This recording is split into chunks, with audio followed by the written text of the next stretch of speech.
अस्सलाम वालेकुम दोस्तों, ये हमारा पहला इंट्रोडक्शन सीरीज़ है। जैसा कि अब आप नोड.जेएस की प्रोग्रामिंग करना चाह रहे हैं, तो किसी भी प्रोग्राम को स्टार्ट करने के लिए हमारे पास उसका एनवायरनमेंट होना लाज़मी है। तो हम शुरू करेंगे। मैं इस वक्त मैक पे हूँ और नोड.जेएस बहुत ही आसान है इंस्टॉलेशन करने में, क्योंकि आपको सिंपली उनकी वेबसाइट पे जाना है और बाइनरीज़ डाउनलोड करनी है और इंस्टॉल करनी है। तो let me open my Chrome को मैं खोल रहा हूँ और ये देखिए node.js.org। आप node.js.org में जाएंगे तो ये एक वेबसाइट खोलेगा। यहाँ पे 2 वर्जन नज़र आ रहे हैं। क्योंकि मैं इस वक्त मैक पे हूँ तो मुझे ये मैक के दिखा रहा है। अगर आप विंडोज़ पे होंगे तो ये विंडोज़ के दिखाएगा। लेकिन वर्जन 2 होंगे, एक एलटीएस होगा, एक करंट होगा। नोड.जेएस जो है वो क्रोम का है, एक स्क्रिप्ट इंजन है, जावास्क्रिप्ट इंजन है, जो बेसिकली क्रोम में भी यूज़ हो रहा है, लेकिन उसी को इस्तेमाल करते हुए बैकएंड के लिए नोड.जेएस बनाया गया है, जो कि बहुत ही अच्छी परफॉर्मेंस देता है। अब आप इनमें से मैं एडवाइस करूँगा कि करंट वाला ले लें, उसको इंस्टॉल कर लें। डाउनलोड करेंगे, डाउनलोड होने से वो फ़ाइल जो है नीचे लोड होने के लिए आ जाएगी। जैसे यहाँ मेरे पास लोड हो रही है, 30 एमबी की है। तो ये जब लोड हो जाए तो इसको आप क्लिक करें, ये इंस्टॉल हो जाएगी। तो इंस्टॉलेशन बहुत ही आसान है। जब आप इंस्टॉल कर लें तो आप देखेंगे, अगर आप विंडोज़ पे हैं तो विंडोज़ के स्टार्ट मेन्यू में नोड.जेएस की एक कमांड लाइन का एक वो सॉफ्टवेयर आइकॉन बन जाएगा। आप क्लिक करेंगे तो आपके पास उसमें टर्मिनल आ जाएगा। इसी तरह अगर आप मैक में हैं तो मैक में आप डायरेक्ट टर्मिनल चला दें तो उसमें आ जाएगा। अब हमें टेस्ट करना है कि क्या नोड.जेएस इंस्टॉलेशन हो चुकी है और वो सही है।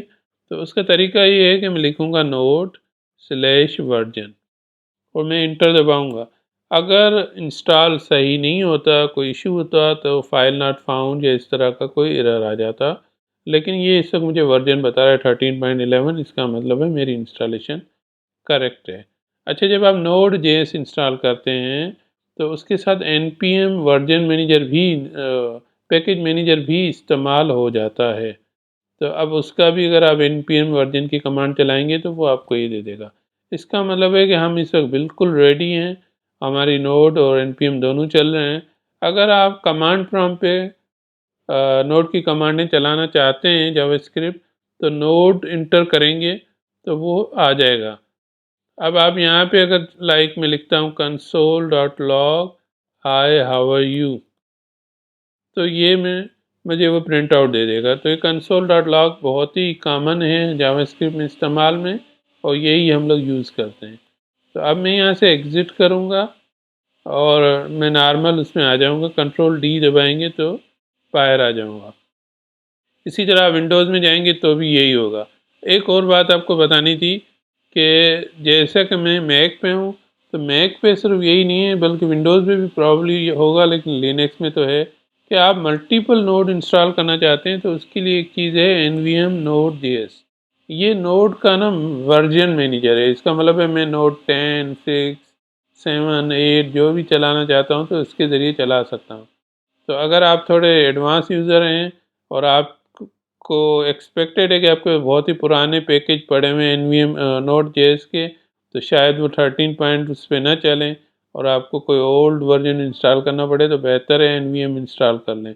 nvm से वो आसानी से जो है आप मल्टीपल वर्जन्स इंस्टॉल कर सकते हैं। आइए मैं दिखाता हूँ आपको nvm कैसे होता है।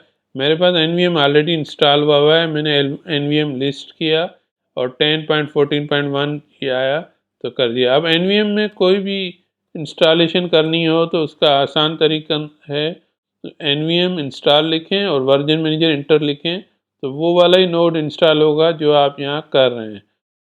अब देखें ये nvm मेरे पास ऑलरेडी इंस्टॉल हुआ है। अगर इंस्टॉल वाला कोई भी वर्जन चेंज करना चाह रहे हैं तो आप nvm यूज़ लिख के इंटर करेंगे तो वो आपके पास चेंज हो जाएगा। अब मैं देखूँगा ना तो डिफरेंट वर्जन होगा। तो इसी तरह दोस्तों ये बहुत ही आसान है और आप अपनी इन्वायरमेंट सेट कर लें तो हम नेक्स्ट चैप्टर पे इसको आगे बढ़ाएंगे। बहुत बहुत शुक्रिया। सब्सक्राइब करना न भूलिएगा, क्योंकि इससे ये चीज़ें थोड़ी और होंगी और मुझे भी हेल्प मिलेगी ट्यूटोरियल्स बनाने के लिए। शुक्रिया।